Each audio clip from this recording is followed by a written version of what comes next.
कुछ मोटी मोटी बातें ये थी कि NADH plus H plus and FADH2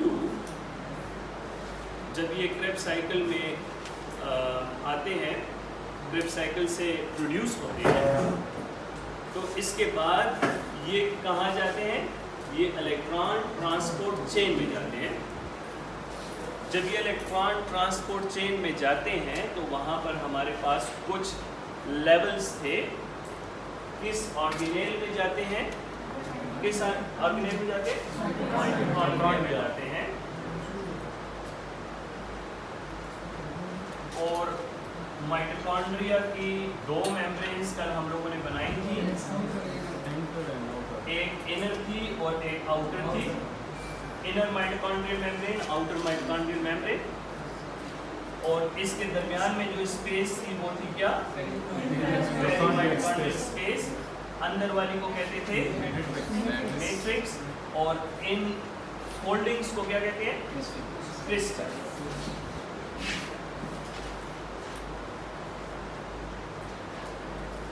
असल में माइटोकॉन्ड्रिया एक बहुत ही कॉम्पैक्ट किस्म का इनर मेम्ब्रेन इस तरह से होता है।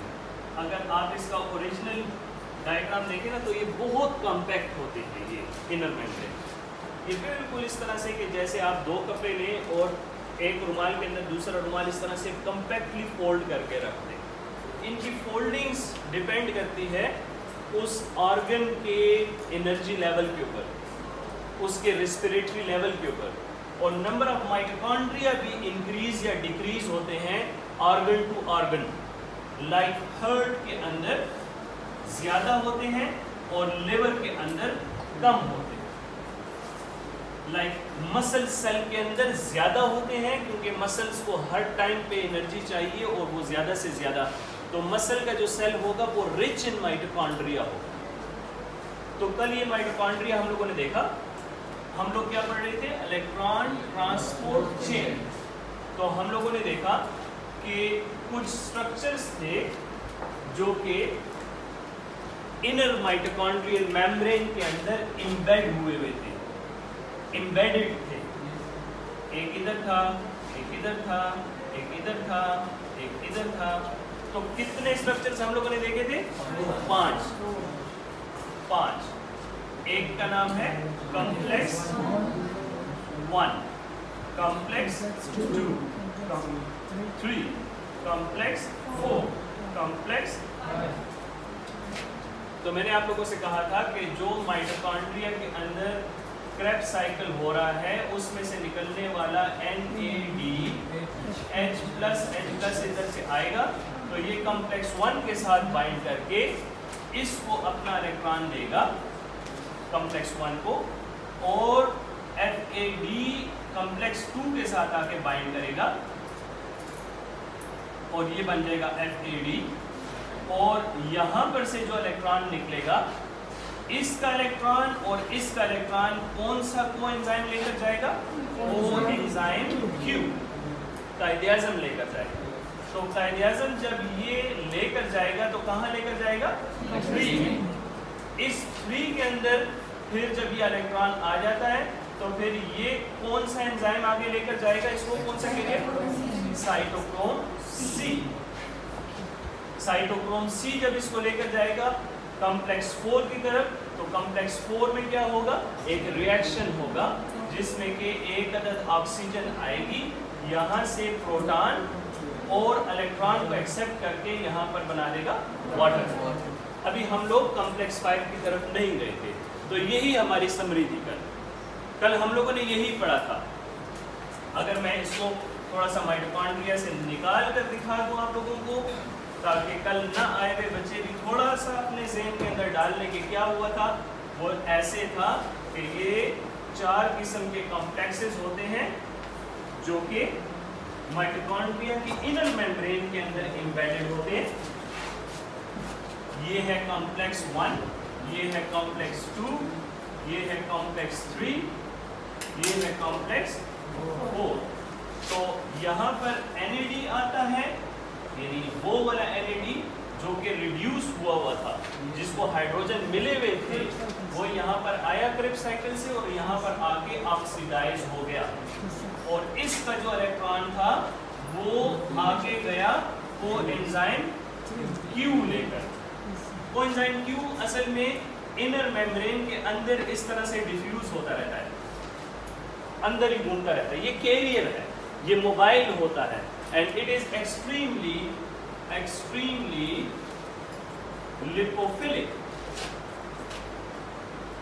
ये आ सकता है एमसीक्यू कि coenzyme Q is extremely lipophilic, और ये इनर मेम्ब्रेन के अंदर इस तरह से मोबाइल घूमता रहता है, ये इलेक्ट्रॉन को कैरी करता है। तो ये कोएंजाइम Q इसके इलेक्ट्रॉन लेकर कहाँ जाएगा, कॉम्प्लेक्स 3 की तरफ। यहाँ पर कॉम्प्लेक्स 2 के ऊपर आके क्या लगेगा, FADH2, और ये बना देगा FAD+। तो इसके जो इलेक्ट्रॉन होंगे वो भी कोएंजाइम Q लेकर 3 की तरफ जाएगा। फिर कॉम्प्लेक्स 3 में से इलेक्ट्रॉन्स लेकर क्या चीज जाएगी, साइटोक्रोम C। साइटोक्रोम C इसके इलेक्ट्रॉन लेकर जब इधर जाएगा कॉम्प्लेक्स 4 की तरफ, तो कॉम्प्लेक्स 4 के ऊपर आगे लगेगा ऑक्सीजन, और यहाँ पर कुछ प्रोटॉन्स होंगे, ये इसके साथ मिलके वाटर का मॉलिक्यूल बना देंगे। अब इसको हम लोगों ने आज समझना है कि ये कैसे। मैंने तो आप लोगों को एक रफ आइडिया दिया कि ये ऐसे हो रहा है। अब हम लोग एक एक कॉम्प्लेक्स को खोल के मैं आपको बताऊंगा कि इसके अंदर ये मैकेनिज्म कैसे चल रहा है, इधर से इधर, इधर से इधर, इधर से इधर, और इधर से आगे कैसे जाए। अब हम लोग एक एक कॉम्प्लेक्स को खोलेंगे। कॉम्प्लेक्स 2 के पास कॉम्प्लेक्स 3 के पास जो 2 इलेक्ट्रॉन तो कॉम्प्लेक्स 3 के पास गए। हाँ, कल नहीं थे, आज बता दें, बस अभी इतना समझ, इसका जवाब कल दिया हुआ। ये असल में different levels of the mitochondrial inner membrane में मौजूद होते हैं। असल में ये दो लेवल्स के ऊपर मौजूद होते हैं, 2 प्रोटीन। ये स्पेसिफिक होता है FAD के लिए, ये स्पेसिफिक होता है NAD के लिए। इन दोनों से निकलने वाला इलेक्ट्रॉन 3 में जाएगा, न कि ये 2 में जाएगा। इनको नाम 1-2 दिया गया है, हालांकि ये होते 1-2 की तरतीब में नहीं है, लेकिन आप लोगों को समझाने की खातिर इस तरह किया गया है। कुछ बुक्स इसको इस तरीके से भी लिखती हैं ताकि मिसाल की ये कंफ्यूजन खत्म हो जाए। कुछ बुक्स इसको इस तरह भी लिखती हैं, देखो कॉम्प्लेक्स 1, कॉम्प्लेक्स 2 और कॉम्प्लेक्स 3, इनसे निकलने वाला इलेक्ट्रॉन कोएंजाइम Q के जरिए इसमें जाए। अब समझ आई? तो ये तरतीब हमारी दी गई है, होती इसी तरीके से, ठीक है।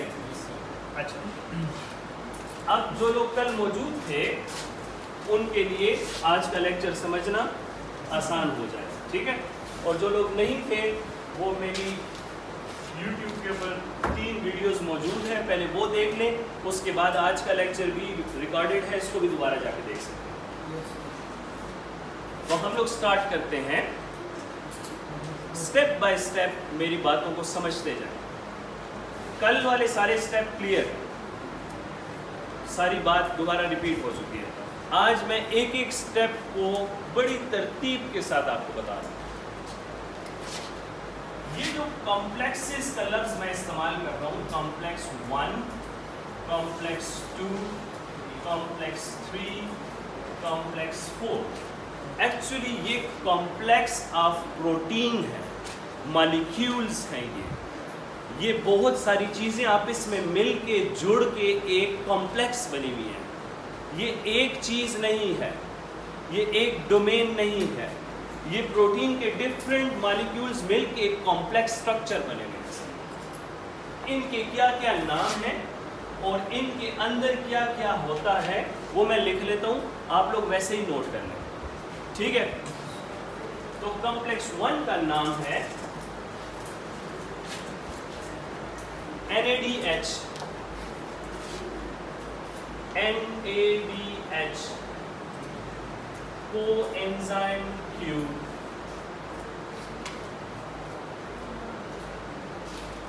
रिडक्सेज,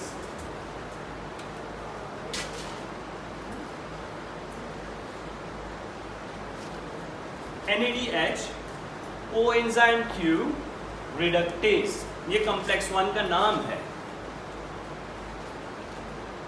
और इसके अंदर क्या क्या मौजूद होता है, इसके कंपोनेंट्स FMN, देखो ये बच्चा पढ़ के आया है घर से, और FES। FMN है फ्लेविन मोनोन्यूक्लियोटाइड, इसको फ्लेवोप्रोटीन बोला जाता है। और ये आयरन सल्फर प्रोटीन है।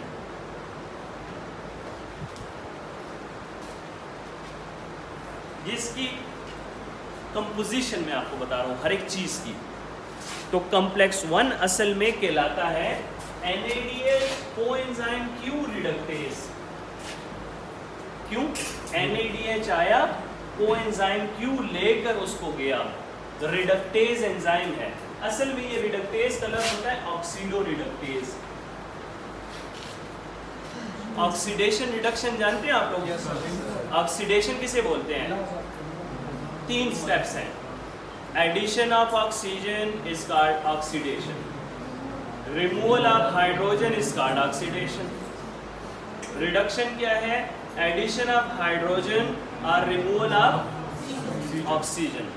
इसी तरीके से इलेक्ट्रॉन के उसमें भी है, addition of electron is called क्या? रिडक्शन, और removal of electron is called oxidation. ठीक है, अब ये क्या है? NADH coenzyme Q reductase. असल में ऑक्सीडेशन रिडक्शन हो रही है। और इस कॉम्प्लेक्स के अंदर क्या क्या मौजूद है? FMN, FES, iron sulphur protein और फ्लेवोप्रोटीन। दूसरे कॉम्प्लेक्स का नाम लिखें, अभी सिर्फ नाम बता रहा हूं, अच्छा घबराना नहीं। Succinate coenzyme Q reductase.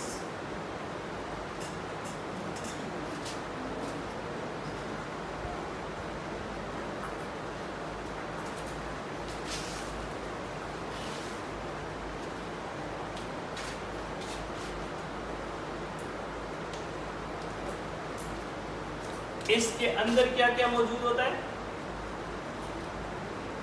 FES और द मोस्ट रीसेंट 2021 की बुक लिखती है कि इसके अंदर साइटोक्रोम B, नंबर भी लिखे साथ, 560 B मौजूद है। बताता हूं कि क्या चीजें हैं, आप लोग पहले लिख लो।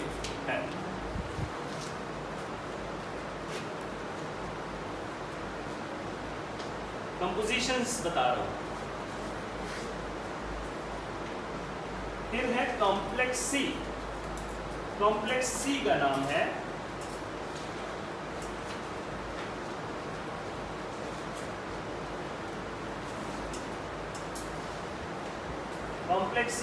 है साइटोक्रोम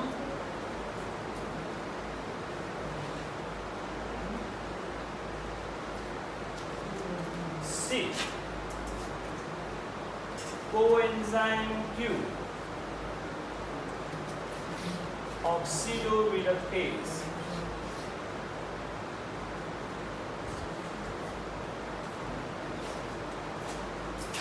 और इसकी कंपोजिशन है, ये MCQs हैं। अच्छा, ये सारे के सारे आप समझेंगे, मैं एक एक MCQ आपके लिए लिख रहा हूं। ये MCQ है और यही आएगा कि कॉम्प्लेक्स 1 की कंपोजिशन क्या है, कॉम्प्लेक्स 1 का नाम क्या है, सक्सिनेट कोएंजाइम Q रिडक्टेज क्या है। तो नीचे कॉम्प्लेक्सेस के नाम लिखे होंगे, तो आपको पता होना चाहिए कि ठीक है। और इसकी कंपोजिशन है FES protein, cytochrome B and cytochrome C1। क्यों बोल रहे हैं आप? क्या हुआ? चार्ज खत्म कम है सर, बैटरी लो है। अच्छा, कितनी लो है? चलो खैर, जब बंद हो जाए तो फिर से इसके अंदर क्या है? FeS, साइटोक्रोम B और साइटोक्रोम C, C में C1। ये भी याद रखें कि कुछ बुक्स लिखती हैं कि ये B भी 2 किस्म का होता है इसके अंदर। सर एक्सटेंशन तो बस दूसरा कोई मोबाइल लगा लें।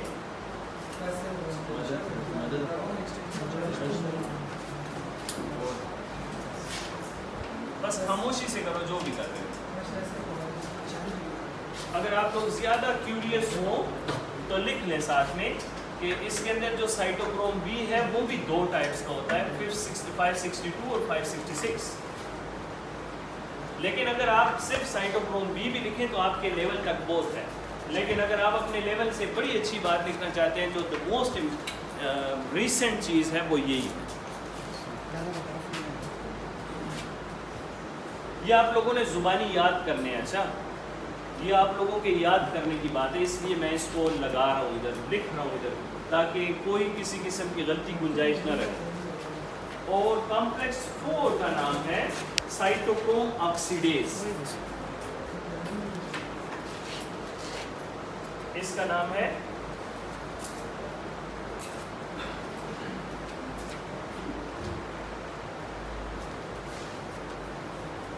साइटोक्रोम ऑक्सीडेज और इसकी कंपोजिशन है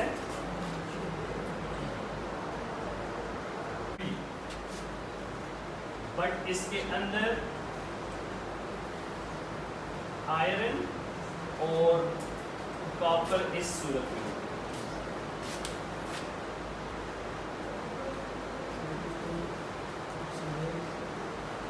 Fe3+ और Cu2+।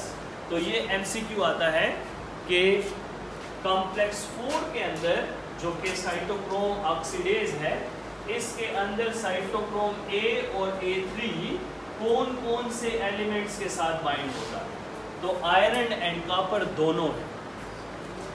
और असल में ये साइटोक्रोम A और 3 ये बिल्कुल बाउंड होते हैं, एक दूसरे से जुदा नहीं होते, बाउंडेड ही होते हैं। इसी वजह से ये कॉम्प्लेक्स है।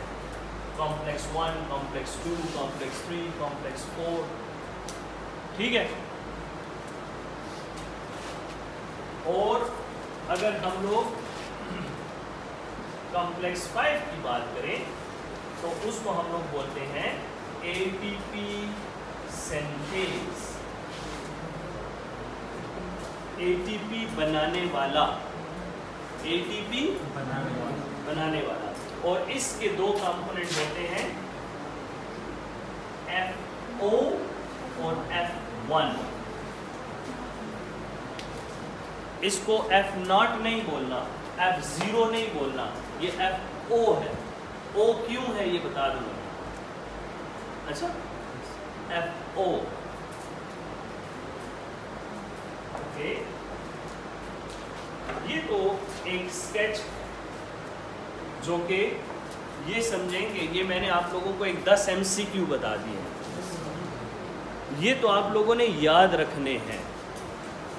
ये तो आप लोगों को जैसे मैंने लिख दिया इसको रटा लगाना है, इसको याद करना है कि कॉम्प्लेक्स 1 का क्या नाम है, कॉम्प्लेक्स 2 का क्या नाम है, कॉम्प्लेक्स 3 का क्या नाम है, कॉम्प्लेक्स 4 का क्या नाम है, कॉम्प्लेक्स 5 का क्या नाम है, और इसके अंदर होता क्या क्या है। तो आपको पता होना चाहिए इसमें FMN FeS है, इसमें FeS और साइटोक्रोम B 560 है, इसके अंदर FeS साइटोक्रोम B और C1 है, इसके अंदर साइटोक्रोम A और A3 है, और साथ में आयरन और कॉपर चिलेटेड होते हैं। असल में ये चिलेटेड प्रोटीन्स हैं। ये इनके साथ एज अ प्रोस्थेटिक ग्रुप लगा हुआ होता है, इनके साथ चिपका हुआ होता है, ये इनसे जुदा नहीं होता। ये आयरन और कॉपर इनके साथ लगे हुए होते हैं, क्योंकि इलेक्ट्रॉन की लेन देन सिर्फ ये आयरन और कॉपर ही करते हैं। ये आयरन करता है, यहाँ पर भी आयरन करता है, यहाँ पर भी आयरन कर रहा है, यहाँ पर भी आयरन कर रहा है। तो इलेक्ट्रॉन की लेन देन, ऑक्सीडेशन और रिडक्शन यही करेंगे, मेटालिक ग्रुप करेंगे। इलेक्ट्रॉन कैसे आगे जा रहा है? इलेक्ट्रॉन किसी के सहारे आगे जाएगा ना, वो सहारा इनका ये होता है। ठीक है, मैं मिटा दूँ ये। है आप वीडियो में से इसको कॉपी कर लीजिए।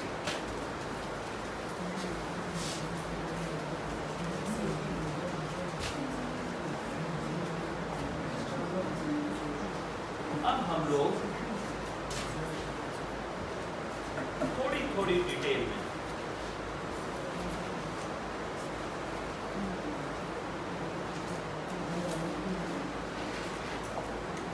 So let's start with complex 1.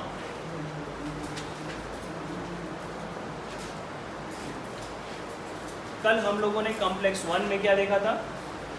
NADH plus H plus आया, वहां पर आके ये NAD बना और कोएंजाइम Q ने इलेक्ट्रॉन लिया और आगे गया। अब कैसे हुआ? अब इसको देखते हैं कि कैसे। अब थोड़ा सा खोलेंगे इसको, थोड़ा सा इसके चैप्टर को खोलते हैं। Let's see what's happening inside. हम लोग अभी बच्चे नहीं हैं कि हम लोग कहें कि ये आया और ये गया। हम लोग इसको थोड़ा खोलते हैं कि कैसे। तो मैं स्टार्ट करता हूँ ऐसे कि ये कॉम्प्लेक्स 1 के अंदर, फॉर एग्जाम्पल ये कॉम्प्लेक्स 1 है,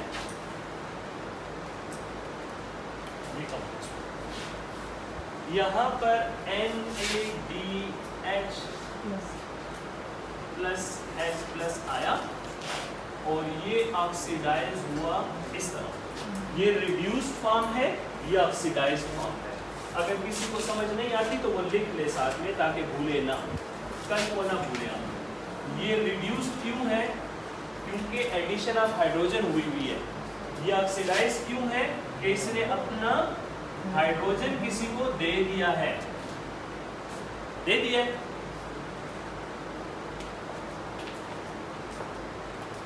किसको दिया? किसको दिया? इसने दिया FMN को। किसको दिया? अब देखो मैं एरो इस तरह लगा रहा हूँ। अच्छा, आप भी कोशिश करें कि मेरी तरह एरो लगाएं।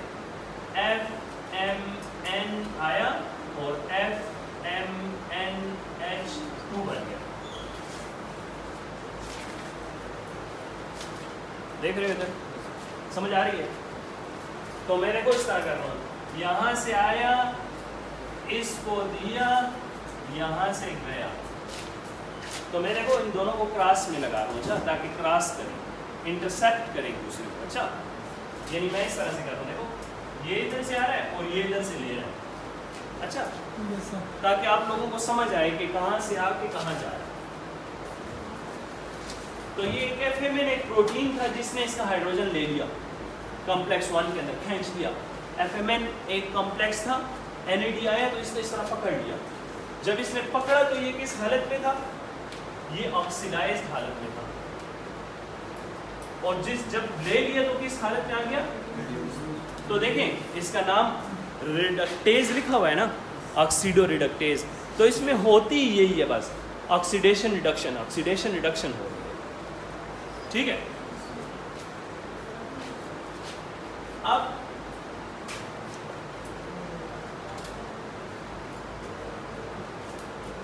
अब ये दोबारा से FMNH2 जो है ये किसी और को अपना ये इलेक्ट्रॉन ट्रांसफर करेगा। अब वो लेने के लिए कौन आएगा? वो आएगा आयरन सल्फर, आयरन सल्फर। और ये आयरन सल्फर पहले 3+ की फॉर्म में था, तो ये रिड्यूस होके क्या हो जाएगा? 2+। तो पहले ये ऑक्सीडाइज था, अब क्या हो गया? अब ये क्या हो गया?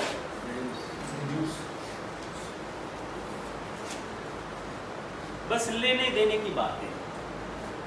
NAD आया, FMN को दिया, FMNH2 बन गया। FMNH2 ने FES को दिया, FES 3+ था, ये 2+ हो गया।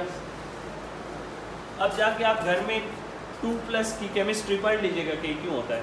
जब भी किसी चीज़ में इलेक्ट्रॉन दाखिल होता है तो उसका प्लस कम होता है, क्योंकि इलेक्ट्रॉन के ऊपर नेगेटिव चार्ज होता है। तो वो जब किसी एटम के अंदर इलेक्ट्रॉन घुसता है तो उसके ऊपर जितनी ऑक्सीडेशन स्टेट होती है वो रिड्यूस होती जाती है। तो इसका मतलब कि इसने एक इलेक्ट्रॉन ले लिया है। ओके, अब इसका इलेक्ट्रॉन लेने के लिए कौन आएगा? जब ये इधर से ये बनेगा तो इसको लेने के लिए आएगा जनाब कौन? कायदे-ए-आज़म। ये है कायदे-ए-आज़म। तो ये था कोएंजाइम Q। कोएंजाइम Q आया और ये बन गया QH2। इसको बोलते हैं यूबिक्विनोन। क्या बोलते हैं? और इस फॉर्म को बोलते हैं सेमीक्विनोन।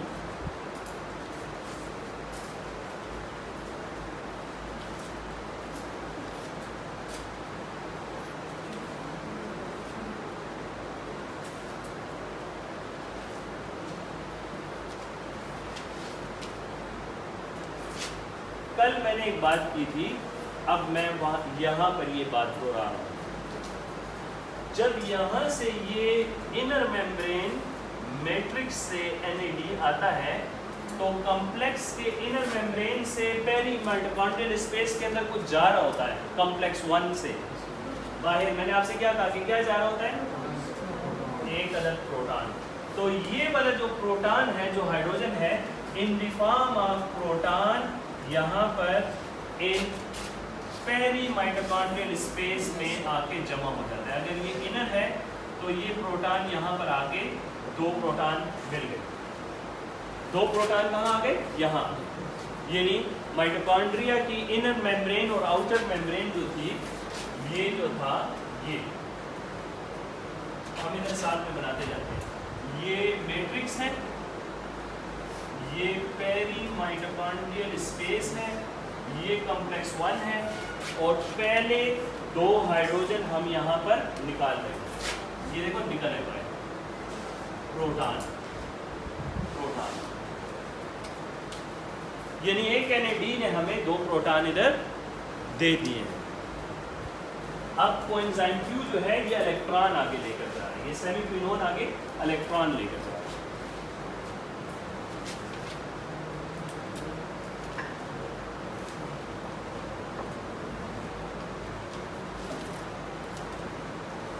सॉरी, मैं इधर एक चीज़ गलत कर गया हूँ। ये जब QH की फॉर्म में होता है तो इसे सेमीक्विनोन बोलते हैं। जब ये QH2 होता है तो ये क्विनोन हो जाता है। चलिए इससे इसमें ये कॉम्प्लेक्स 1 था। जब NADH आता है कॉम्प्लेक्स 1 के साथ बाइंड करता है। कॉम्प्लेक्स 1 की कंपोजिशन FMN और FAS से है। FMN आएगा, 2 हाइड्रोजन लेगा, FMNH2 बन जाएगा। FMNH2 इसको ऑक्सीडाइज करेगा आयरन सल्फर को। आयरन सल्फर 3+ स्टेट से 2+ स्टेट में चला जाएगा। फिर FES जो है कोएंजाइम Q को रिड्यूस करेगा, तो ये कोएंजाइम Q से QH बनेगा और फिर QH2 बनेगा और ये अपने 2 hydrogen in the form of proton इधर देकर आगे इलेक्ट्रॉन लेकर चला जाएगा और ये प्रोटॉन इस तरीके से बाहर आ जाएंगे। कहाँ आ जाएंगे? इन पेरी माइटोकॉन्ड्रियल स्पेस। तो पहले 2 हाइड्रोजन निकल आए। अब कहाँ जाना है हम लोगों ने? कॉम्प्लेक्स 2। वो आसान है, मुश्किल नहीं। अब देखिए मैं इधर बनाता जाता हूँ। सर कॉम्प्लेक्स 1 से कॉम्प्लेक्स 3 में नहीं जाता। तो अब ये आगे जाएगा ना। हम लोग तो अभी कॉम्प्लेक्स 2 को देख लेते हैं ना पहले कि 2 में क्या होता है। तो हम लोग अभी इस 2 को देखते हैं कि क्या होता है।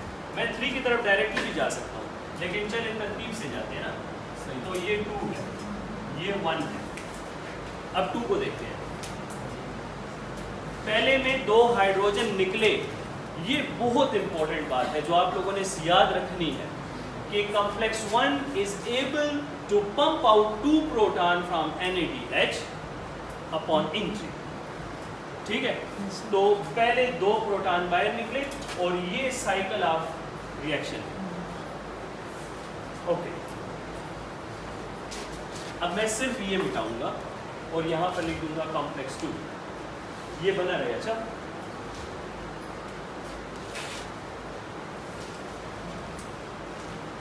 मेरी वीडियो को 10 बार देख लीजिएगा, आप लोगों को टॉपिक समझ आ जाए जी। 10 बार, कम मत देखिएगा। अब कोई क्लास का एक लाइक बच्चा मुझे ये बताए कि FADH2 क्रेब्स साइकिल के किस स्टेप में प्रोड्यूस होता है? फ्यूमरेट में, सक्सिनेट से फ्यूमरेट। Good good. तो जब सक्सिनेट से फ्यूमरेट बन रहा होता है ना, तो तब FAD प्रोड्यूस होता है। तो हम लोग यहीं से शुरू करते हैं, ठीक। तो ये हमारे पास कॉम्प्लेक्स 2 है, ये आगे हमारे पास एक अलग कॉम्प्लेक्स 2। तो कॉम्प्लेक्स 2 के ऊपर हम लोग इधर से शुरू करते हैं। सक्सिनेट जब फ्यूमरेट में कन्वर्ट होता है तो FAD बनता है।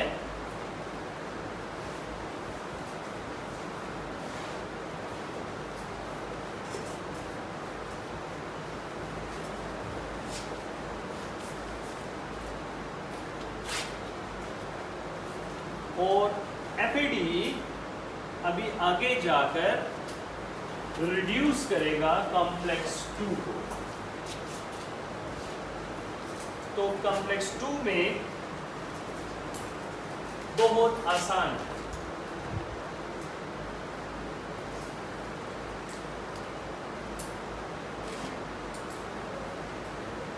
Iron sulphur protein in the form of 2+ के 3+,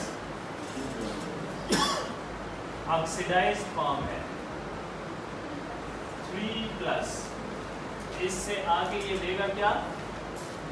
2 हाइड्रोजन जब लेता है, इलेक्ट्रॉन जब इसमें ट्रांसफर होते हैं तो ये बन जाएगा FeS2+। इलेक्ट्रॉन लेने के बाद ये 2+ होगा ना, पहले तो ये 3+ था ना।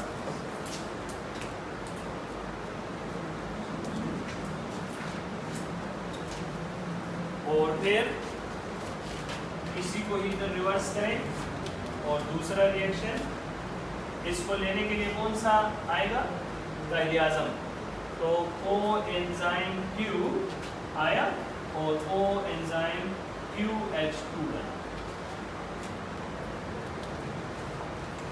लेकिन इस कॉम्प्लेक्स में रिएक्शन तो बहुत सिंपल है, लेकिन ये याद रखें कि कॉम्प्लेक्स 2 के अंदर कोई हाइड्रोजन पंप नहीं है।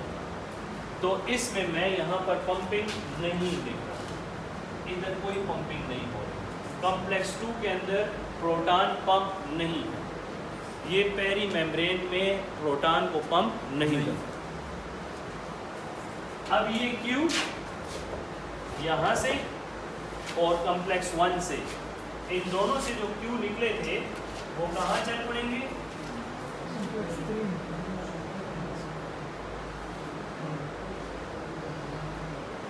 कहाँ जाएंगे? कॉम्प्लेक्स 3।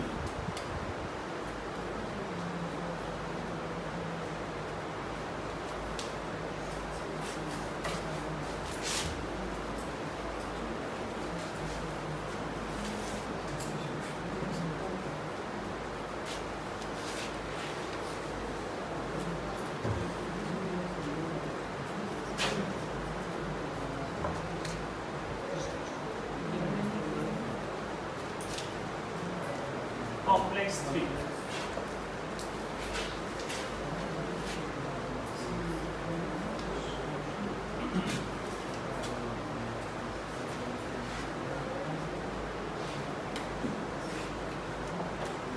कॉम्प्लेक्स 3 के अंदर कंपोजिशन क्या क्या थी? मैंने क्या क्या बताया था? इसके अंदर क्या क्या होता है? साइटोक्रोम B और साइटोक्रोम C1 और फिर साइटोक्रोम C भी आता है ना, लेकर के क्या जाएगा? Cytochrome C। और FES नहीं है इसके अंदर क्या? यस सर, मैंने बताया।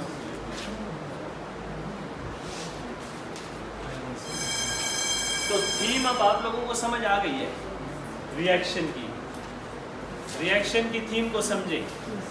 अब आने वाली चीज क्या है? NAD के FAD? NAD, FAD और भी कुछ बोल लें। NAD तो कॉम्प्लेक्स 1 पे आ गया, FAD कॉम्प्लेक्स 2 पे आ गया। तो ये देखिए ना इधर कौन आ रहा है? तो कोएंजाइम Q, रिड्यूस फॉर्म में कोएंजाइम Q आएगा यहाँ पर एंट्री वाली चीज क्या है? यहाँ पर एंट्री वाली चीज है, मेरे हाथ से रखा हुआ है।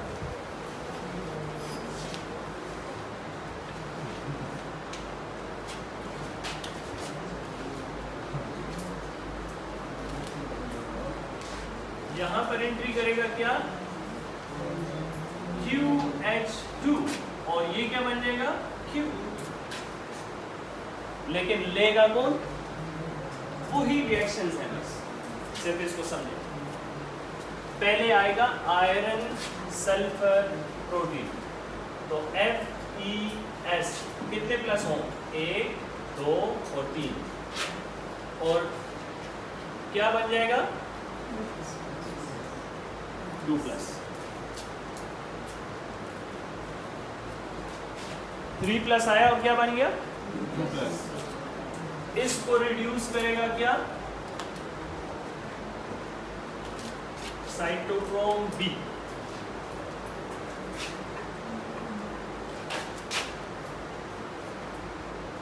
B के ऊपर भी 3 प्लस लगाओ और साइटोक्रोम B को हो जाएगा 2 प्लस। फिर इसको, फिर ये हो जाएगा, तीसरी क्या चीज है?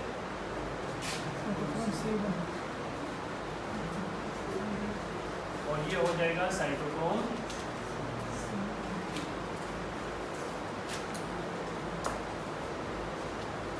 और फिर इसको कौन आके लेगा? काइनेटिज्म के बाद क्या आता था? बिल्ली, C, साइटोक्रोम C। तो अब वो वाला साइटोक्रोम C आएगा, देखो ये।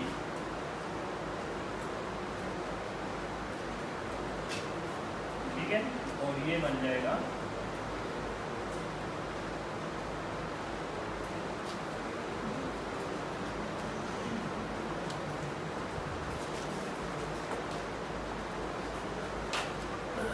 ये जो 3 प्लस और 2 प्लस मैंने लगाए हैं, ये आप लोग अपने पास नोट कर लें कि ये आयरन के ही हैं। अच्छा, ये साइटोक्रोम भी आयरन बाउंडेड होता है, तो ये जो चार्ज है ना, एक्चुअली ये आयरन का इसके ऊपर, तो आयरन बाउंडेड प्रोटीन है ना ये। मेरे ख्याल से आप लोग अगर अभी तवज्जो से सुन लेना तो आपको घर जाके रिपीट करने की भी जरूरत नहीं है, क्योंकि ये आसान है, बस वही रिएक्शन है हो रहे हैं। इस दौरान में भी जो खास बात आएगी वो होगी कि साइटोक्रोम, अच्छा, कॉम्प्लेक्स 1 से प्रोटॉन हुए थे, 2 से नहीं हुए, 3 से भी 2 प्रोटॉन यहाँ पर।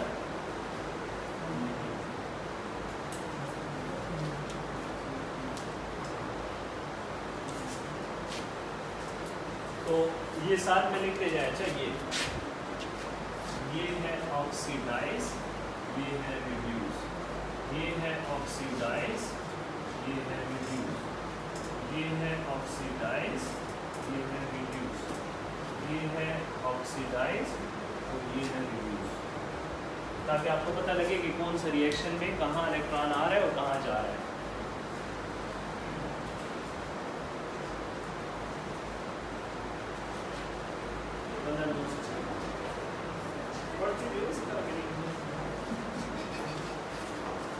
ये भी ठीक है,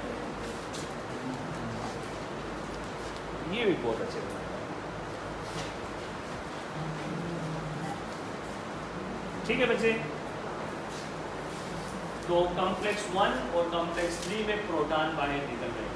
इनर मेम्ब्रेन से पेरी माइटोकॉन्ड्रियल मेम्ब्रेन स्पेस के अंदर आ रहे हैं।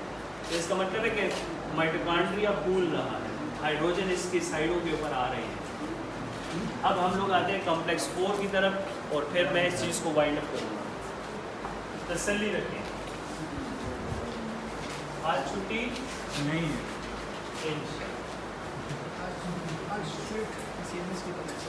आज आप लोग मुझे खाना खिला के जाएंगे, ठीक है?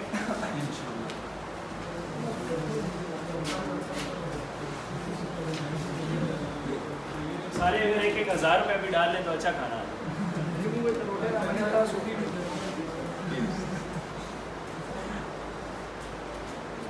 है ना। बस 1,000 रुपये डालो या 1500 डालो। 1000 से 1 0 माइनस करो सर। 1 0 माइनस करें 100 चलो 100 डाल। हाँ सर, ये मेरे सर जी का काम हो रहा है। कहते हैं कि मर्ग से पकड़ोगे तो बीमारी पर आएगा ना। तो मैंने इसे मर्ग से पकड़ा है। बीमारी क्या है? ओके, लेट्स गो अहेड और कॉम्प्लेक्स 4 की तरफ आते हैं। तो इधर मैं एक कॉम्प्लेक्स 4 भी बना देता हूँ।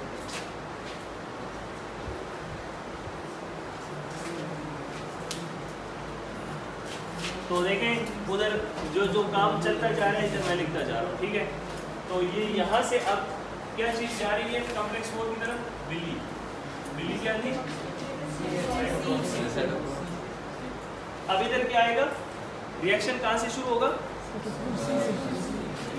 कहाँ से शुरू होगा? साइटोक्रोम सी से शुरू होगा ना, ठीक है ना?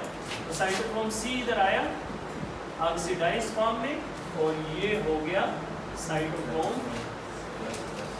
क्योंकि इसने अपना इलेक्ट्रॉन दे दिया।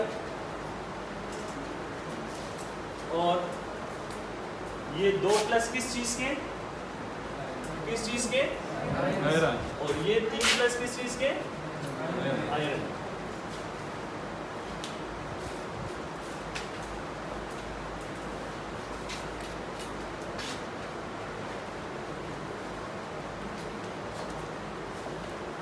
इस कॉम्प्लेक्स के अंदर क्या क्या है?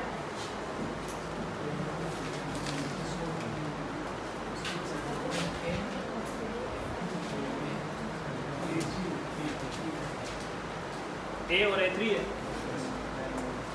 हाँ, और ये बाउंड है किस चीज के साथ? आयरन और कॉपर।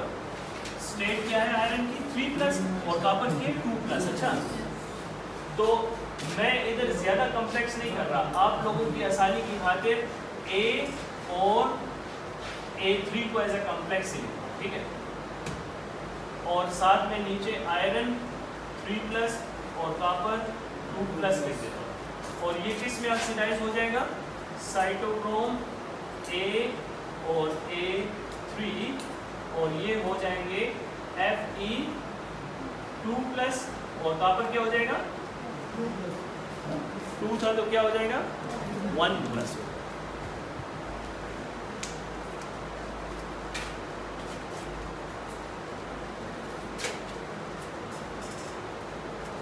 ऑक्सीडेशन रिडक्शन हो रही है ना, पॉइंट तो यहीं पर है ना आप लोगों का, ये पॉइंट है ना।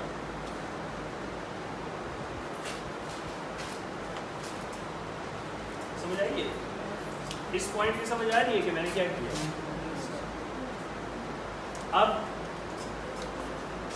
ये रिएक्शन करके किसके साथ करेगा? अब आप थोड़ा सा रिकॉल करें कि कॉम्प्लेक्स 3 के साथ मैंने क्या बाइंड किया था कल, सॉरी कॉम्प्लेक्स 4 के साथ, ठीक है? तो इसका इलेक्ट्रॉन लेने के लिए ऑक्सीजन है, ठीक है? तो इसका इलेक्ट्रॉन लेने के लिए क्या है? ऑक्सीजन। और प्रोटॉन मौजूद हैं चूंकि, तो ये 4 प्रोटॉन इस ऑक्सीजन के साथ मिलकर वाटर का मॉलिक्यूल, और इस दौरान में भी जो चीज बाहर निकलती है उसका क्या नाम है? प्रोटॉन। प्रोटॉन। तो MCQ क्या आएगा? प्रोटॉन मीडिएटेड स्टेप्स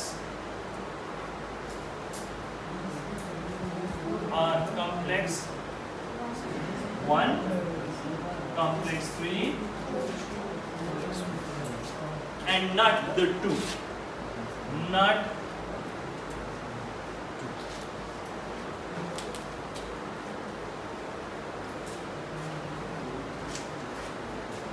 ठीक है। ऑक्सीजन आया और वाटर बनाया, इस दौरान भी प्रोटॉन्स निकले, सही समझ आई?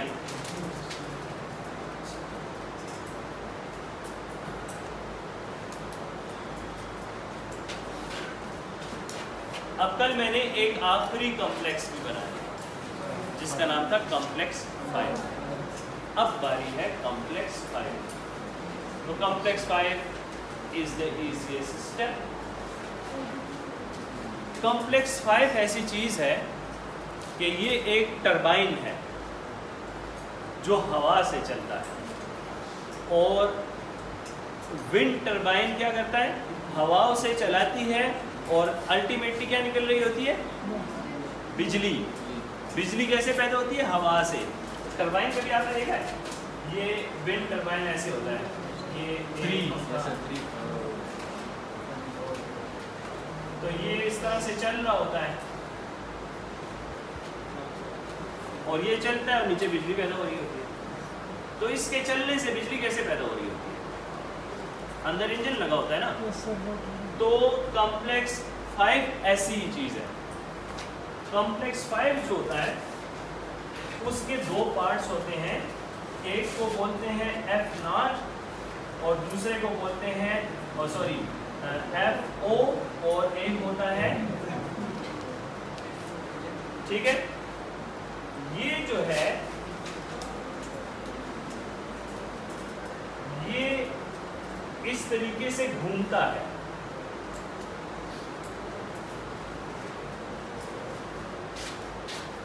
ये ऐसे लगा होता है।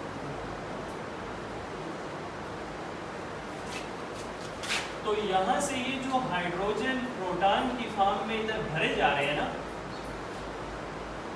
ये प्रोटॉन ग्रेडियंट पैदा करते हैं। अब यहां पर क्या पैदा हो रही है, प्रोटॉन का ग्रेडियंट डेवलप हो रहा है। इस प्रोटॉन के ग्रेडियंट की वजह से ये सारे के सारे प्रोटॉन मिलके इधर से घुस के इधर से निकलते हैं, समझ आई? तो जब प्रोटॉन पेरी माइटोकॉन्ड्रियल मेम्ब्रेन से निकल के इधर जाते हैं ना, तो ये घूमता है। इसके घूमने से एक रिएक्शन होता है जिसको बोलते हैं ATP सिंथेज। तो ADP आता है, एक इनऑर्गेनिक फॉस्फेट के साथ मिलके ATP जनरेट करता है। तो किस वजह से, प्रोटॉन्स नीचे स्पेस से जब ऊपर के स्पेस की तरफ डिफ्यूज होना शुरू करते हैं, यहाँ से यहाँ आना शुरू करते हैं, तो इसमें इतनी एनर्जी डेवलप होती है कि हर 2 प्रोटॉन के गुजरने से यहाँ पर ATP सिंथेसाइज हो रहा है। तो complex 4 is actually a wind turbine. इसकी शक्ल कॉम्प्लेक्स है, मैं आप लोगों को वीडियो में बताऊंगा, मैं आप लोगों को आज वीडियो शेयर करूंगा। तो जो ही इधर से ये प्रोटॉन घुसते हैं और इधर से निकलते हैं, तो ये मशीनरी घूमती है बिल्कुल मैकेनिकल मशीनरी की तरह, और ऊपर जो है ATP सिंथेज एंजाइम की वजह से ADP से ATP बनना शुरू हो जाता है। तो चूंकि हमारे पास इस स्टेप में हाइड्रोजन प्रोड्यूस हो रहा है, इसमें प्रोड्यूस हो रहा है और इसमें प्रोड्यूस हो रहा है, और FAD तो इस स्टेप में आया ना, तो देखो FAD के लिए इतने रह गए और NAD के लिए सारे के सारे हैं। तो NAD ज्यादा प्रोड्यूस करता है और FAD कम प्रोड्यूस करता है। यानी NAD ने पहले स्टेप में भी प्रोटॉन की एडिशन की, दूसरे में भी की, तीसरे में भी की, लेकिन FAD की कंट्रीब्यूशन सिर्फ इस 2 में है। इस वजह से 1 मोल ये लिख रहे हैं, 1 mole of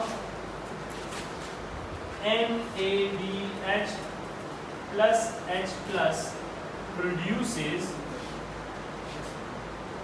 what? 2 1.5 moles of ATP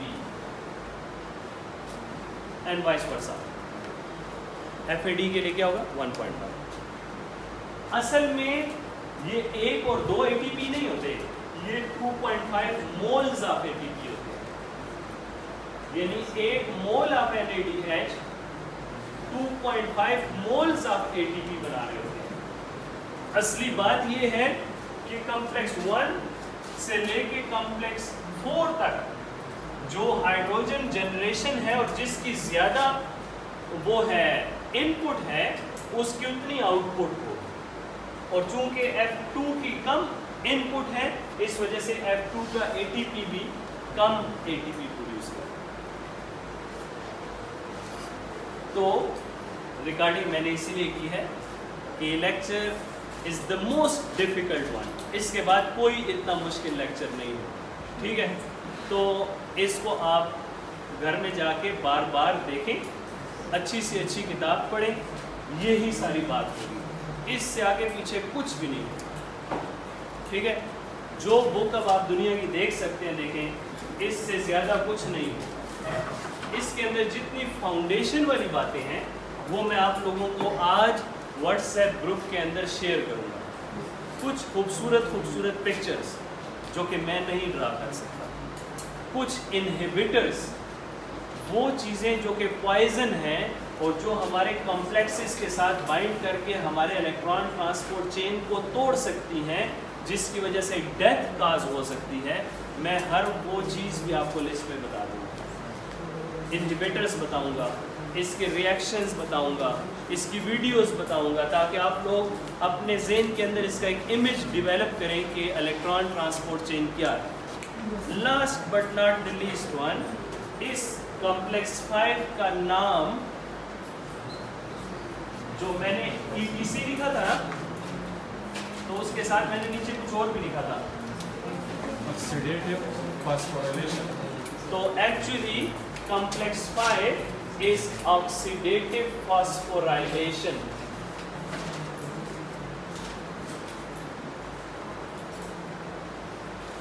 और इसको केमी ऑस्मोसिस भी बोलते हैं. केमी ऑस्मोसिस मीन के हाइड्रोजन का इधर से निकल के इधर आना. ऑक्सीडेटिव फॉस्फोराइलेशन, ये देखिए फॉस्फोराइलेशन हो रही है, तो इसको इस वजह से ऑक्सीडेटिव फॉस्फोराइलेशन बोलते हैं. और ये आप लोग 2021 में से पढ़ रहे हैं. पीटर मिशेल नाम का एक बंदा था, 1961 में उसने ये मैकेनिज्म पूरे का पूरा दरियाफ्त किया. तो आप लोगों के लिए सिर्फ पढ़ना मुश्किल है, अगले ने ये काम किया हुआ. ठीक है, तो कितने खूबसूरत लग रहा है बोर्ड, है ना? ऐसे लग रहा है आप लोग जैसे साइंसदान बन गए हैं, है ना? साइंसदानों वाली फीलिंग आ रही है आपको? ये कुछ भी नहीं है, ये हड्डियाँ, ये हड्डियों के ऊपर नाम भी है कि ये कोई साइंस नहीं है. ये इसका ये नाम है, ये फलाना फोसा है, ये डेल्टाइड है, ये बॉडी है. ये तो सबसे आसान लैंग्वेज है बनकर. ओके,